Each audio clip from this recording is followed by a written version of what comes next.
نحمدہ و نصلی علی رسولہ الکریم۔ نشہ کی لعنت خوفناک نتائج دے رہی ہے۔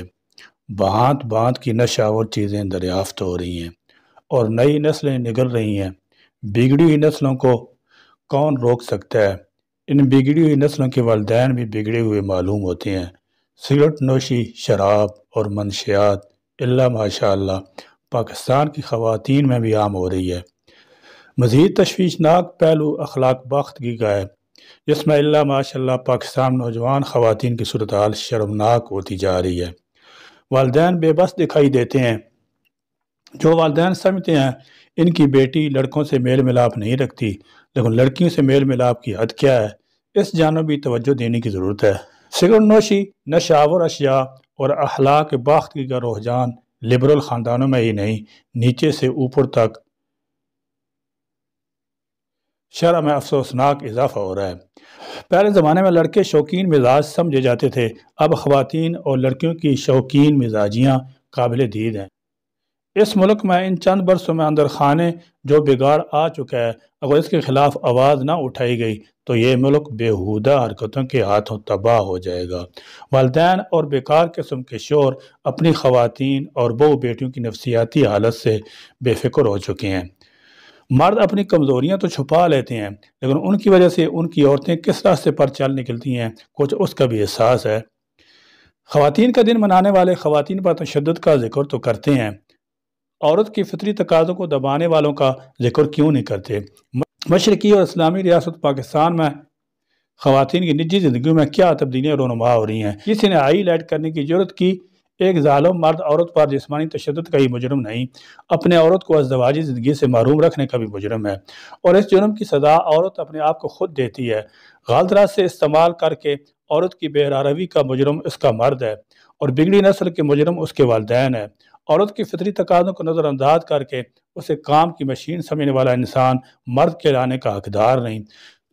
اگر تو آپ اس معاشرے کو اس گھٹنوں سے نجات دلانا چاہتے ہیں تو ہمیں اپنے بچوں کو فطری تقاضوں کے درست اور شرعی طریقوں سے مناسب آگاہی دینی ہوگی۔ جب قرآن و حدیث میں بھی انسان کی تخلیق کے حوالے سے موضوعات کا احاطہ کیا جاتا ہے تو ہم اپنے بچوں کو وہ معلومات مناسب انداز میں کیوں نہیں پہنچا سکتے؟ اسلام اس معاملے میں بہت واضح احکام دیتا ہے۔ اسلام میں 7 سال کے بچے کا بستر علیحدہ کرنے کا حکم دیا جاتا ہے۔ ماں کو آگاہی دینی ہوگی کہ وہ اپنے بچوں پہ اعتماد کریں اور ان کو اچھے برے کی پوری آگاہی دیں۔ ماں کو اپنی بیٹیوں کے سب سے اچھی دوست بننا سیکھنا ہوگا تاکہ ان کی بیٹیاں بلا جھجک اپنے ذہن میں اٹھتے سوال کے جواب کے لیے خفیہ ذرائع تلاش نہ کریں اور کوئی دوسری عورت یا سہیلی ان کے معصوم ذہن کو بھٹکا نہ سکے اور جنس کے حوالے سے غلط معلومات دے کر اس کو کسی اور راہ پر نہ چلا سکے۔ کسی مسئلے کی سنگینی سے آنکھ چرانے اور اس پہ کبوتر کی طرح آنکھ بند کرنے سے مسائل حل نہیں ہوتے، بلکہ اس حرکت سے اور پیچیدہ ہو جاتے ہیں۔